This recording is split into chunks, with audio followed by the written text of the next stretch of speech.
and talk. I can remember the first time I was asked to come out to the uni after I graduated and speak about where the university had taken me.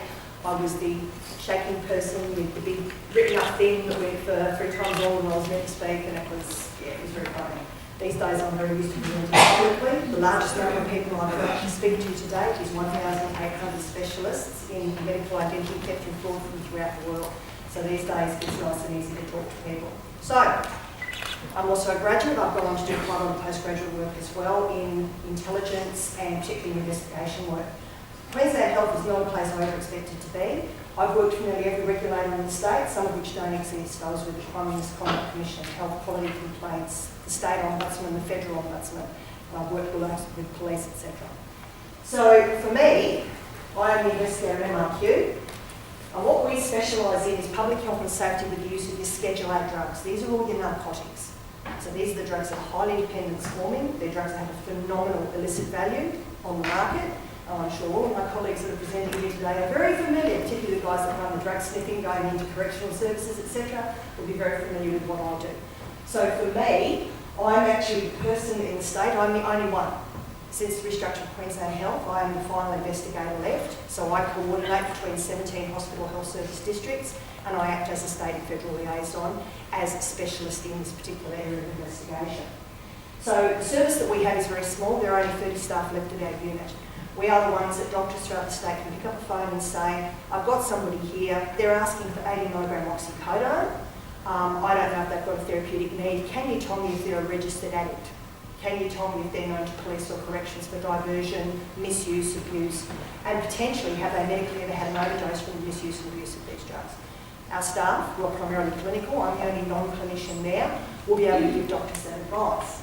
The other thing that happens with us too is I have the ability as a delegate to shut down a doctor.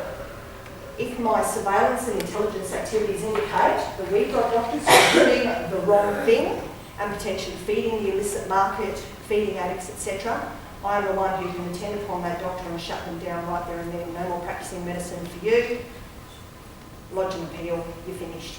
Here's the evidence. And then we go through the entire brief, court, prosecution process, which obviously I facilitate and run, and give evidence with.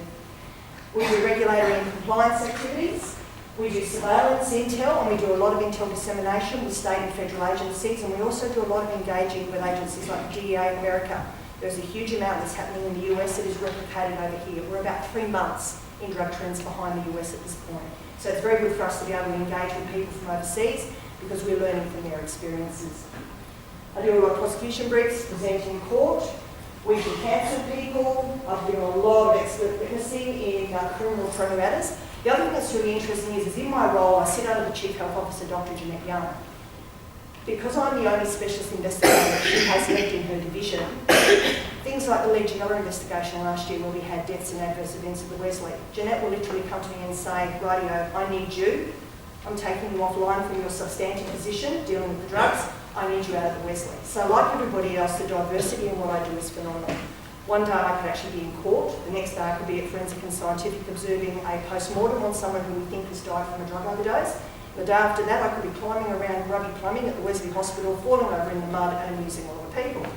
And they took lots of photos and yes, someone put them up on Facebook.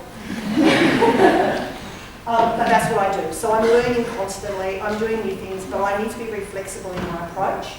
Everything I do is underpinned by what I learned in my degree. Everything. Yes, experience afterwards is important, but the actual application of theory to what I have to deal with each day in policy, strategy, stakeholder liaison, engagement, operational, as well as non-operational activities, that has all come from the theoretical learning that I have, courtesy of doing my qualifications here. Now, I also have the ability to do things like pharmacy guild. I can send out an alert to every single pharmacy in Australia if I want to, saying, we have a criminal event, this is what's happening, I need your help. Give me your information, and then I coordinate with law enforcement. A good example recently for us was Operation Lima C, which most people would have heard about, was the headless, armless, legless torso found up on the Sunshine Coast. They had no idea who this person was, aged between 25 and 65. What we did was, after forensics, we identified a particular drug that is very rare and it is not seen prescribed very much in Australia at all. So what we did was, we sent out coroner's direction to every single pharmacy in Australia and said, right, Have you got people aged between this and this that were getting this drug at this dosage, that were coming on a regular basis, and you haven't seen for a specific period? Within 6 weeks of issuing that, the police made an arrest. We actually identified who the person was simply because the pharmacist had a regular customer who wasn't coming to get this specialist medication. They let us know, we backfed it to the police, and now we've got a person who's being prosecuted for that murder. So those are the sorts of things where you go, great, I've made a difference as well. In a slightly different way, but I've still made a difference. Obviously, a lot of what we all do is underpinned by regulation and legislation, so of course you learn about those things at uni. A huge amount of what you will do after you finish your degree will be something where you have a statutory authority to act. It will be law that you do what you do. That's what I do. Everything I do is underpinned by a legal requirement to do it. These are the sorts of drugs I deal with every single day, and I know that my corrections associates and police associates will know those names and roll their eyes and go, yep, yep, yep. But this is how it rolls. It's fascinating work. I never thought in a million years that this is where I would end up and what I would be doing. I was another one that was heading into strategic intelligence. I've done that, loved it, a bit repetitive, got a bit boring. This is never boring. I never know each day when I walk into my office what is going to happen. I generally drive to work in the morning with a to-do list of what I'm intending to do. It's usually the same to-do list I had like the week before, because you never progress it. And usually after the morning briefing at 0800, it's game on and we have ad hoc stuff just pouring in, and we have to react. There are times that I have to just grab a bag, jump on a plane and go. It is not common. It happens a lot.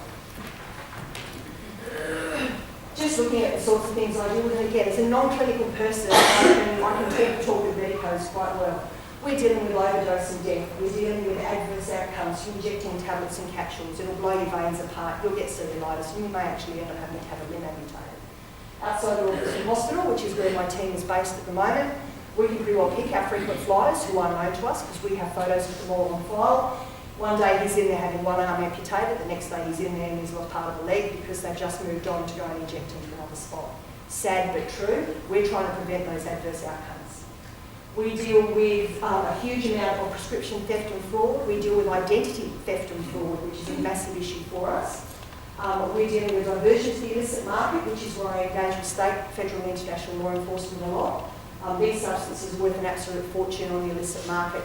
Put it in the context of, we haven't had high quality heroin in Australia since the 70s. It runs between 8 and 12% purity. It's very expensive. You get yourself 100% pharmacy grade pure oxycodone, it is worth about $1 a milligram on the street. You get a PBS prescription, you'll pay $5.60 for 28 80mg tablets. You've walked out the door with nearly $3,000 worth of street value. So whether you are using it yourself because you have a dependency issue, or you're using a bit and selling a bit to supplement income, or you are purely a criminal enterprise diverting to the illicit market, they're probably making more money than any of us here tonight. So it's a fascinating area to do here. I engage with people from everywhere, as I said, health departments across the state and also across the country. We deal with GP divisions, we deal with Medicare Australia. QPS, we're massive stakeholders and work closely with them. The coroner, I do a huge amount of coronial investigations. If a person dies and they believe a pharmaceutical drug has been involved in that death, I am the person the coroner comes to and says, I need you to undertake this investigation for me and write the result on the report. QAS, we do a huge amount of work with them because obviously they are attending these sorts of events. The Pharmacy Guild, as I said, Medicare Australia, huge amount of fraud involved. AFP, we deal with them with a lot of intel, particularly counterfeit narcotics that are starting to be brought in via internet into the country. Customs and Border Protection, same thing. Illicit substances coming in through the mail or through luggage, etc. The Australian Crime Commission, we sit on a intel liaison group with them, which is a national body. And then we deal with other state and territory health departments. What we're doing here in Queensland, in my particular department, is actually more than is being done in any other state or territory. So we are carving away and benchmarking. The laws here are very tight and it's a very heavily regulated industry. So we have a huge amount of people coming to us from states and territories that want to learn from our experience, which is how I get to go to conferences and present all sorts of interesting people. It's fascinating work. Don't ever think, much as everybody here has said, don't ever think that you are limited in this degree. You are not. It can take you anywhere you want to go. The options and the applications are phenomenal. This was not even on the radar for me. It never was. But now I'm there and I've been there just on 5 years. I absolutely love what I do. I work with a fabulous team of people, although at times the person from my background kind of clashes with clinicians who are all about the poor patient, and the poor doctor. But that's my job. My job is about compliance and protecting our public from the misuse of these drugs. So I'll be outside if anybody wants to have a chat. I'm always happy to assist. I've hosted quite a few field placement students. A couple have gone on to do some very interesting honours theses that have actually been based in our workplace with the work that we do. And they've now gone on to their own careers in federal police, customs and border protection, etc. And it's just a wonderful thing to actually see that they've taken that step, extended themselves and gone somewhere where they're actually going to have a very rewarding career. Thank you very much.